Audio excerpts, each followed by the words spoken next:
Hey guys, I'm hanging out with my friend, my pal, and singer-songwriter, Bryan Wayne. I'm so glad that we get a chance to catch up, and it's been a while since I've talked to you. Yes, but, yes. And you've had a lot that's changed over the past year. I have, yeah. You There's certainly a lot of have. changes. You've been working on new music. Yes, I have. But also, you were diagnosed with ALS. Yes. So when you went in to find out what all of these symptoms were leading up to, and you got the diagnosis for ALS, what was your reaction? Well, it was pretty devastating because I had done a little bit of research and I knew what ALS could mean and the symptoms and what could happen. So, what were some of the symptoms?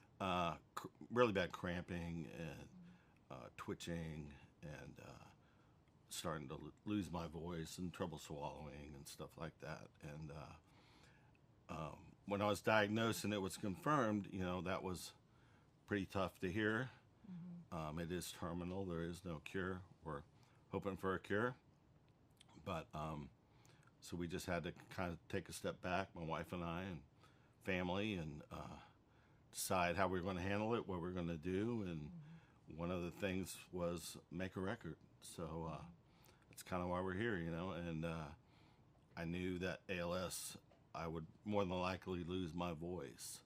So I wanted to get my voice recorded so that my wife and kids and friends and family and maybe in the world could hear me forever, no matter what, kind of a legacy thing. So, and writing songs and doing an album is nothing new to you, but this one was particularly special. Yes, I mean, I've never actually recorded my own album. This is the first time I've ever done a record.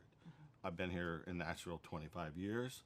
I've kind of considered myself a songwriter more than singer, but again, when the situation presented itself and I tried to think of what could I do to leave a mark, it just came back to getting my voice on tape, and that meant recording these songs that I've written for 25 years, and instead of having a demo singer, actually doing it myself. So a lot of my friends came out of the woodwork to help, and it's really been an amazing experience. And here we are, we finished it, and now we're ready to put out a single and put the record out in a month or so.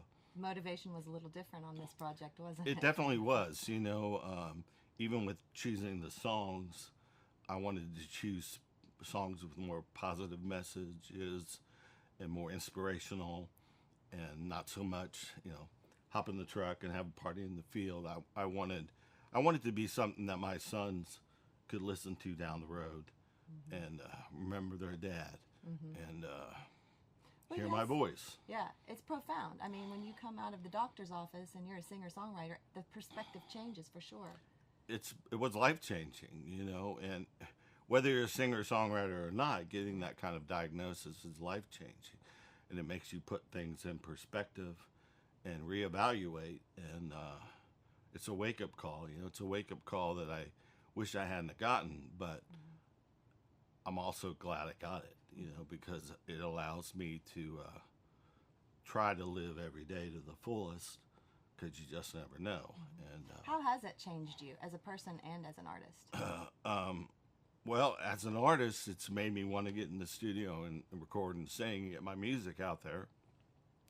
As a person, it's just made me try my best to appreciate every day and take every day like it could be your last, because you just never know. And it's made, the big stuff seem smaller, and a lot of stuff that used to stress me out doesn't.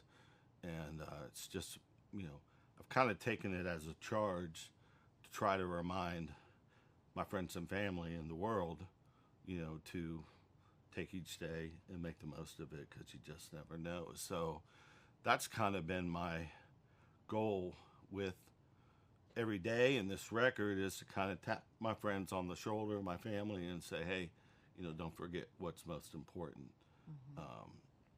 So, I didn't want this diagnosis, but in a weird way, I'm okay with it, because I have, a bigger purpose now.